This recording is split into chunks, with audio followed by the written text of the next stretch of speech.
Hello students, myself Brinda Patel. I am Assistant Professor in Computer Engineering Department at Sri Swaminarayan Institute of Technology. In previous video, we learned about what are the fundamental steps of image processing and components of the digital image processing.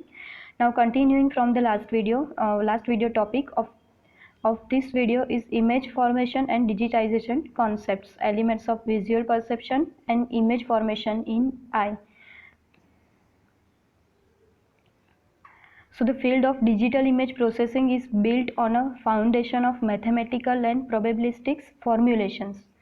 Human institutions and analysis play a central role in a choice of one technique versus another, and this choice often is made based on subjective visual judgments. So hence developing a basic understanding of a human visual perceptions as a first step in our journey of learning the digital image processing. We are interested in learning the physical limitations of human vision in the terms of factors that also are used in our work with digital images. Thus, factors such as how human and electromagnetic devices compare in terms of resolution and ability to adapt to changes in illumination are not only interesting, they also are the important from a practical point of view. So the structure of the human eye. The eye is nearly sphere with an average diameter of approximately 20 mm. Three membranes enclose the eye: the cornea, the sclera, outer cover, the choroid, and the retina. So the cornea is a tough, transparent tissue that covers the entire surface of that eye. So continuous with the cornea, the sclera is an opaque membrane that encloses the remainder of the optic globe.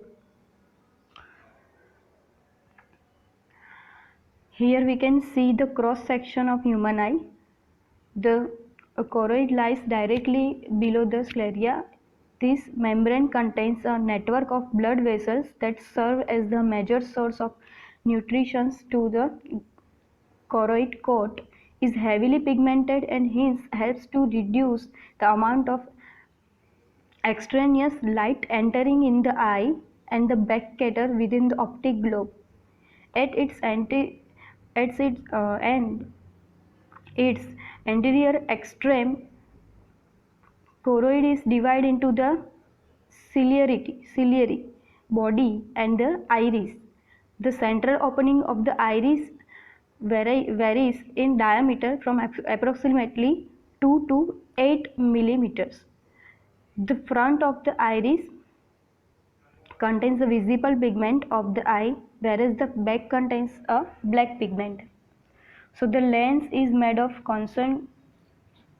concentric layer of fibrous cells, and it's suspended by fibers that attach to the ciliary body. It contains 60 to 70% water, about 6% fat, and more protein than any other tissue in the eye. The lens is colored by slightly yellow pigmentation and increases with the age.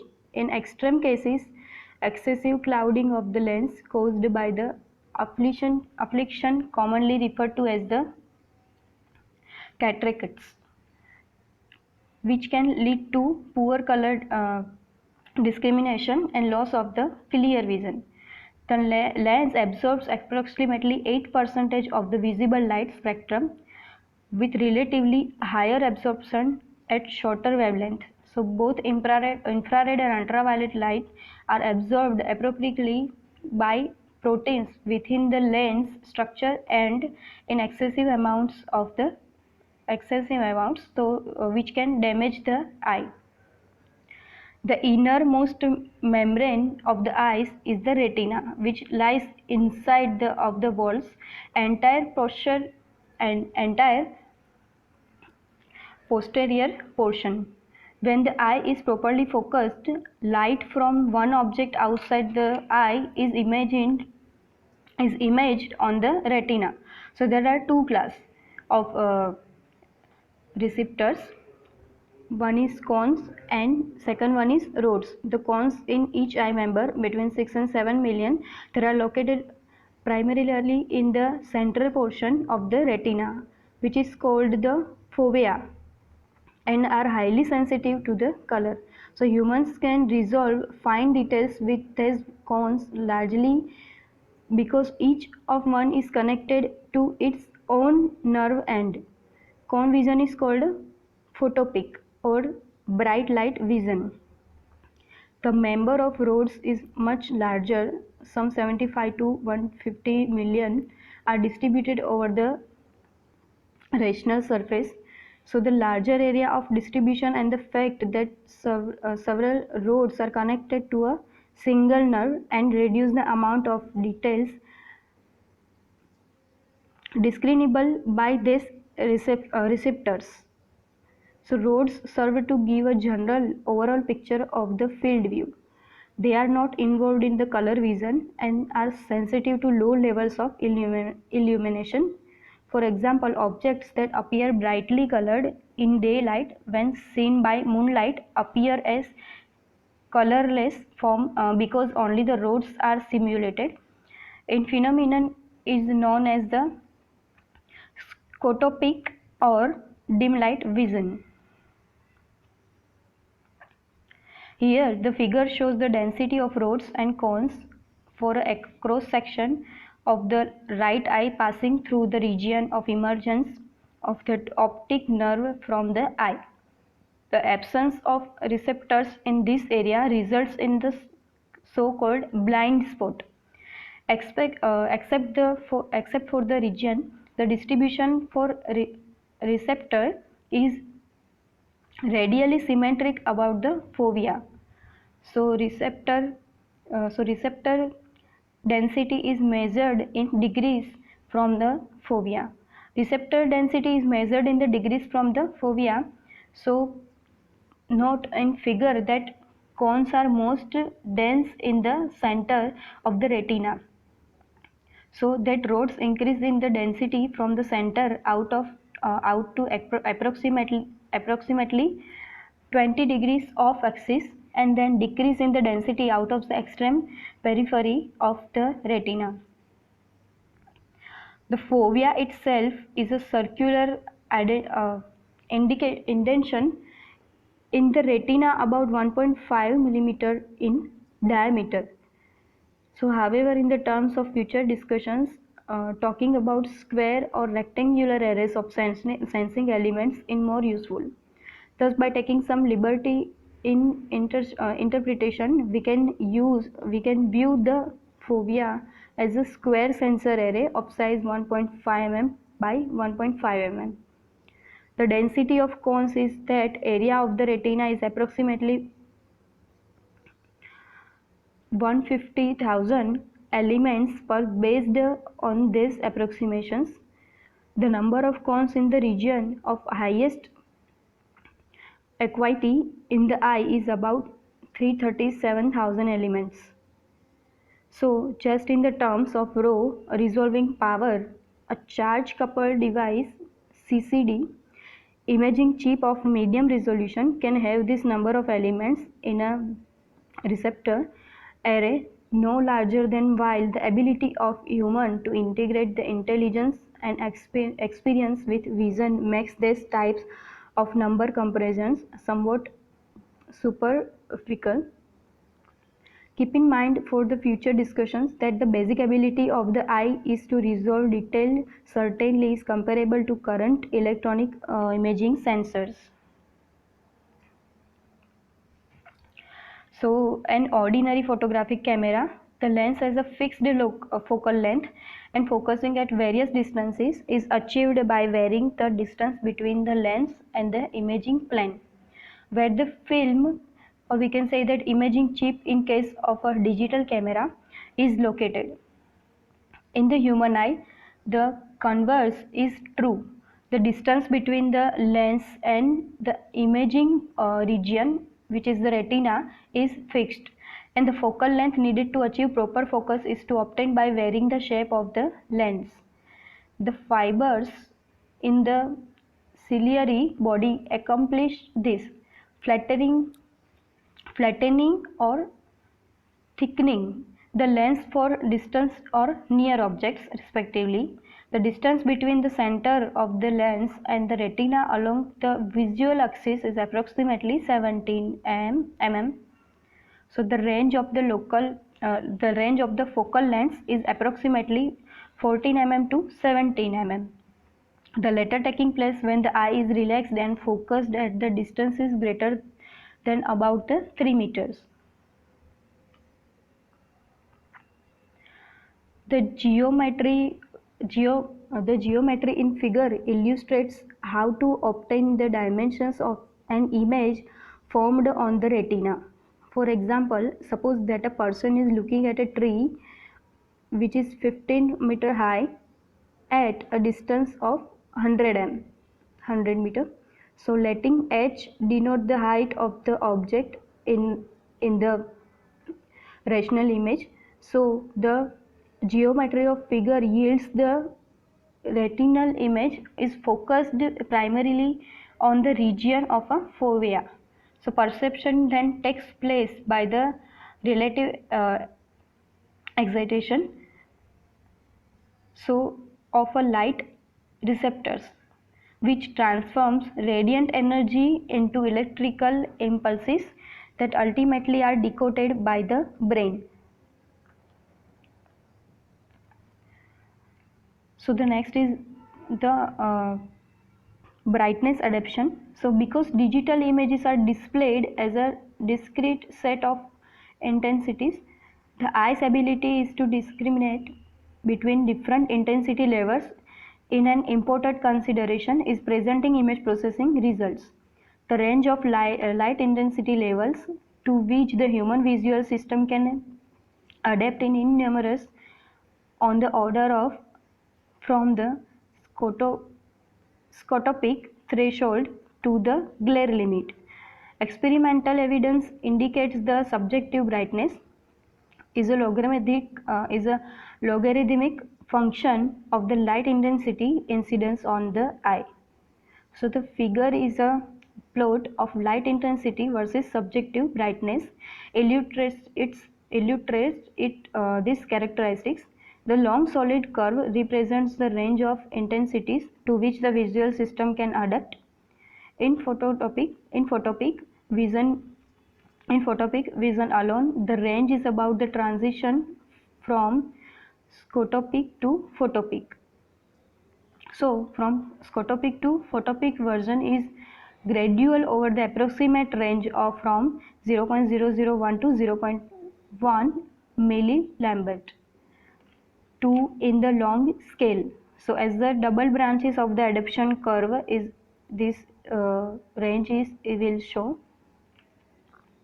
The essential point in interpreting the impressive dynamic range depicted in this figure that the visual system cannot operate over such a range simultaneously. Rather, it accomplishes this large variation by changing its overall sensitivity. A phenomenon known as a brightness adaptation, the total range of distinct intensity levels the eye can discriminate simultaneously is rather small when compared with the total adaptation range. For any given set of conditions, the current sensitivity level of the visual system is called the brightness adaptation level, which may correspond, for example, to brightness BA in figure. The short intersecting curve represents the range of subjective brightness that the eye can perceive when adapted to this level. This range is rather restricted, having a level BB at and below which all stimulate are perceived as the blacks, which are perceived in the blacks. So the upper portion of the curve is not actually restricted, but if extended too far loses its meaning because much higher intensities would simply raise the adaptation level higher than a BA.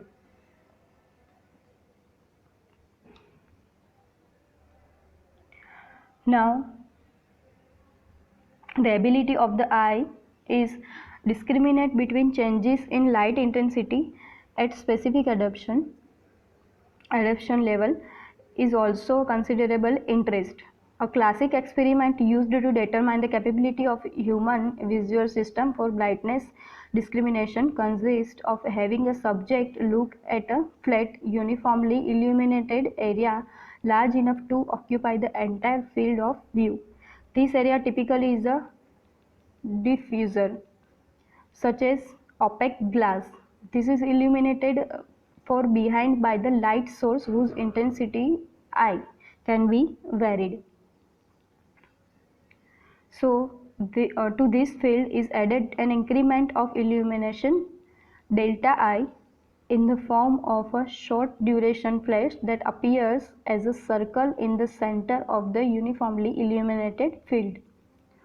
So as this figure shows, if delta I is not bright enough, the subject says no, indicating no perceivable change.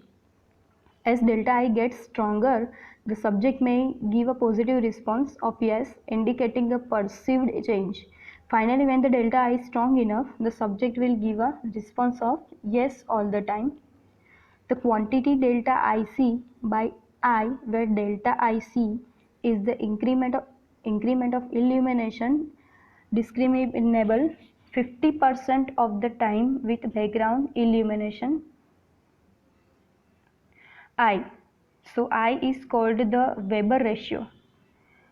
A small value delta IC by I of means that the small percentage change in intensity is discriminable. So this represents good brightness discrimination. So a large value of delta IC by I means that a large percentage change in intensity is required. This represents poor brightness discrimination.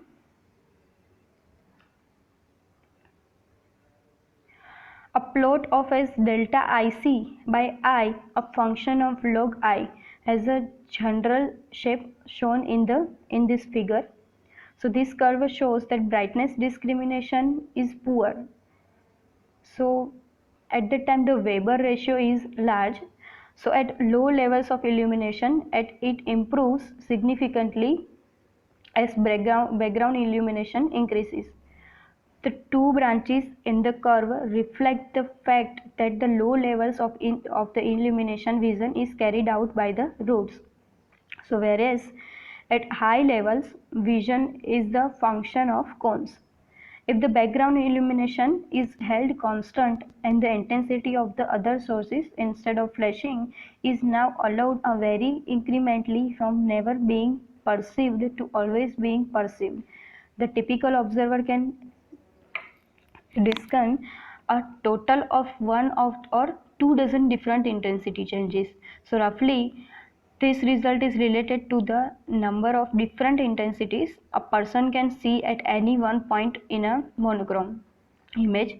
This result does not mean that an image can be represented by such a small number of intensity values, because as the eye roams about the image, the average background changes, thus allowing a different set of incremental changes to be detected at each new adaptation level. The net consequence is that the eye is capable of much broader range of overall intensity discrimination. Now the two phenomena clearly demonstrated that perceived brightness is not a simple function of intensity. The first is based on the fact that the visual system tends to undershoot or overshoot around the boundary of regions of different intensities.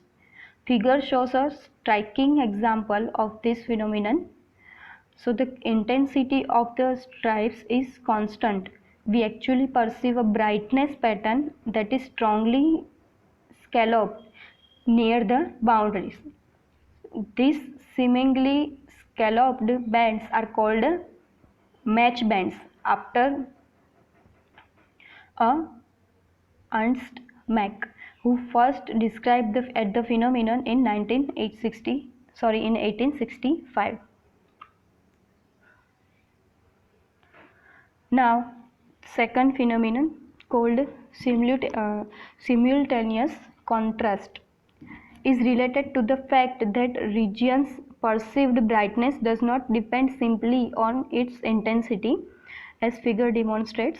All the center squares have exactly the same intensity. However, they appear to the eye to become darker as the background gets lighter. A more familiar example is the piece of paper that seems white when lying on the desk, but can appear totally black when is used to shield the eyes while looking directly at a bright sky.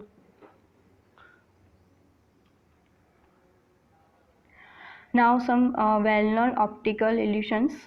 So in figure A, the outline of a square is seen clearly despite the fact that no lines defining such a figure are a part of the image.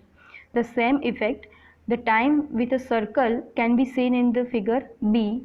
So note that how just a few lines are sufficient to give the illusion of A. The two horizontal line segments in the figure C are of the same length, but one appears shorter than the other. So finally, all lines in the figure D that are oriented at 45 degree are equidistant and parallel. So yet the cross-hatching creates the illusion that those lines are far from being parallel. Optical illusions are the characteristics of the human visual system that is not fully understood. So here this is the one of the famous optical illusion. You can see the circles are moving, but they are just still images. So wait for the 2 to 3 seconds in this slide.